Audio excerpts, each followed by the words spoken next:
Municipal చైర్మన్లు vice చైర్మన్ల ఎంపికలో సత్తా చాటింది కాంగ్రెస్. వాయిదా పడ్డ 11 మున్సిపాలిటీలకు 7 మున్సిపాలిటీలను కైవసం చేసుకుంది.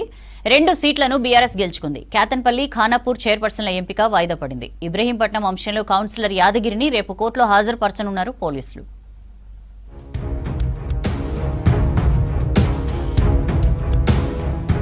రాష్ట్రంలో మున్సిపల్ చైర్మన్లు, వైస్ చైర్మన్ల ఎంపిక దాదాపు పూర్తయింది. నిన్న వాయిదా పడ్డ 11 మున్సిపాలిటీలలో ఎన్నిక నిర్వహించారు అధికారులు. 11లో 7 మున్సిపాలిటీలను కాంగ్రెస్ కైవసం చేసుకుంది. ఇబ్రహీంపట్నం చైర్మన్ ను బీఆర్ఎస్ కైవసం చేసుకున్న కోర్టు స్టేతో ఫలితం నిలిపివేశారు. ఇంద్రేశం మున్సిపాలిటీని కూడా బీఆర్ఎస్ దక్కించుకుంది. తొర్రూరు, జనగామలో డ్రా పద్ధతిలో చైర్పర్సన్లను ఎంపిక చేశారు. కేతనపల్లి, ఖానాపూర్ చైర్పర్సన్ల ఎంపిక వాయిదా పడింది.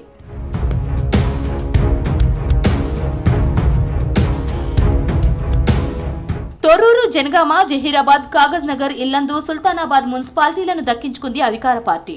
లక్కీ డ్రా ద్వారా తొర్రూరు మున్సిపల్ చైర్మన్ గా శ్రవణ్, వైస్ చైర్పర్సన్ గా సోమరజని ఎన్నికయ్యారు.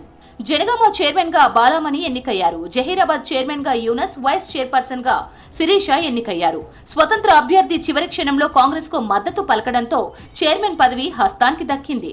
ఇక కాగజ్ నగర్ లో చైర్పర్సన్ గా కాంగ్రెస్ కు చెందిన షాహీన్ సుల్తానా, వైస్ చైర్పర్సన్ గా బీజేపీకి చెందిన గజ్జల లావణ్య ఎన్నికయ్యారు. ఇల్లందులో దొడ్డ కిరణ్, సుల్తానాబాద్ లో బిరుదు రాధాకృష్ణ చైర్మన్లుగా గెలుపొందారు.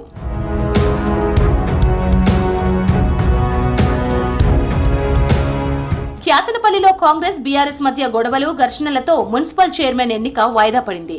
మున్సిపాలిటీలో మొత్తం 22 వార్డులు ఉండగా బీఆర్ఎస్ 10 గెలిచింది. 4 సిపిఐ సభ్యుల మద్దతుతో చైర్మన్ పదవి దక్కించుకోవాలని చూసింది. అటు కాంగ్రెస్ 7 స్థానాల్లో గెలవగా ఒక స్వతంత్ర అభ్యర్థి మద్దతిచ్చారు. దీంతో దాదాపు ఎన్నిక ఒక కొలికి వచ్చినా 2 పార్టీల మధ్య తీవ్ర ఉద్రిక్తత చోటు చేసుకోవడంతో వాయిదా వేశారు అధికారులు.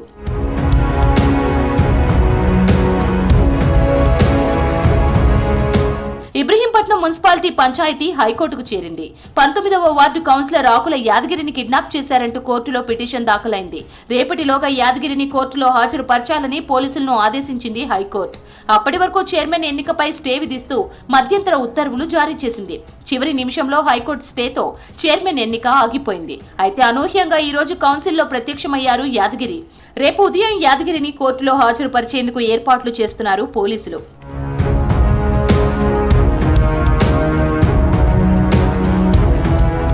మున్సిపాలిటీ ఎన్నికల్లో కాంగ్రెస్ మాన్యా కొనసాగింది. 116 మున్సిపాలిటీల్లో ఏకంగా 92 మున్సిపాలిటీలను హస్తం పార్టీ చేజిక్కించుకుంది. బీఆర్ఎస్ ఖాతాలో 17 మున్సిపాలిటీలు ఉండగా బీజేపీ 1, స్వతంత్రులు 3 మున్సిపాలిటీలను దక్కించుకున్నారు.